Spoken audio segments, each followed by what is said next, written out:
Salut, mercredi 8 janvier 2025. Donc, nous sommes donc le 8 janvier et tout part en couille partout sur la planète en même temps. Donc, je parle même pas de l'Afrique, je parle même pas de Macron qui raconte des choses abominables. Trump fait un discours hier. Il dit qu'il veut ou qu'il va reprendre le Groenland. Il n'exclut pas l'option militaire. Le Groenland appartient au Danemark. Il veut changer le nom du golfe du Mexique en golfe d'Amérique.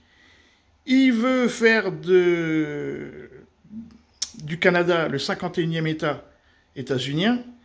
Et il veut annexer militairement le canal du Panama. Voilà, ça c'est le programme annoncé pour le 20 janvier. Bon, donc c'est une année qui va être, comment dire, extrêmement sportive. Je parle même pas de tous les autres pays, c'était vraiment pour... C'est pas le sujet. Bon, le sujet, c'est ça. Alors, d'aurore boréale qu'on a peut-être déjà observé depuis le sol, mais on a... Alors, des aurores boréales filmées depuis l'espace. Alors, moi j'ai vu des aurores boréales au Canada. Effectivement, vous levez les yeux à la pénombre, là, au coucher du soleil, et vous voyez des effluves vertes et tout ça, c'est magnifique. Mais c'est vert pour nous. C'est comme le ciel, il est bleu pour nous, il est bleu quand on est sur Terre. Quand on est dans l'espace, il n'y a pas de ciel bleu. Le ciel bleu, je me semble que c'est lié aux océans, enfin, il y a une réverbe, la courbe de la Terre et tout ça, quoi. Donc, quand on est dans l'espace, si le soleil n'éclaire pas la Terre, on voit rien. Là, on le voit. Si on voit la Terre, là, c'est parce que nous, avec l'énergie que nous fabriquons, ça donne de la lumière. Donc là, on voit quelque chose parce qu'il y a de la lumière. Mais quand vous prenez l'avion et que vous êtes au-dessus de l'Afrique, vous voyez rien. C'est le noir absolu. Donc on ne peut pas voir la Terre si elle n'est pas éclairée par le soleil. Ça, c'est le premier point. Après, le mec, il nous explique que donc ce sont des Américains qui sont dans l'espace, ou un Américain, et qui filment l'aurore boréale. Donc ça, c'est fixe. Il y en a un autre là aussi, là, le petit, là. Et ça, c'est fixe. Et donc ça tourne. Alors les seules choses qui sont dans l'espace, il y a la station, là, l'ISS, c'est des objets qui tournent à 25 000 km/h. Et donc il y aurait un astronaute américain, en ce moment dans l'espace, qui filmerait les aurores boréales. Encore une fois, le problème de l'aurore boréale, c'est donc la lumière qu'on voit, c'est parce que nous, on fabrique de l'énergie, donc de la lumière.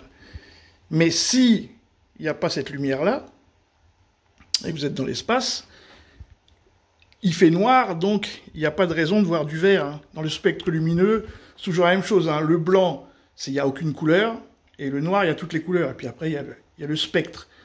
Donc je vois pas comment c'est possible, en étant dans l'espace, avec le soleil dans le dos, forcément, parce que si c'était en face, on verrait rien. Vous pouvez voir la nuit des effluves vertes.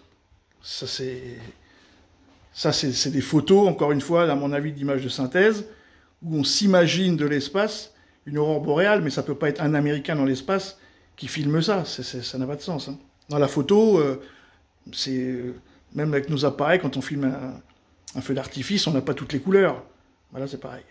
Avez-vous déjà vu depuis l'espace? Moi, je n'ai jamais vu en vrai. C'est magnifique. Regardez, c'est magnifique. Les images, elles ont été filmées par un astronaute américain depuis l'espace. Alors, je sais pas si vous savez comment ça se forme, les aurores boréales. Tempête solaire. Exactement. Le soleil joue un rôle essentiel. Donc, elle a été filmée par un Américain dans l'espace. Bon. Alors qu'ils auraient pu nous dire, c'est une reconstitution d'images artificielles pour symboliser l'aurore boréale. Maintenant, pour les journalistes, on peut être dans l'espace, filmer une aurore boréale et la voir verte. Ce les amis, salut!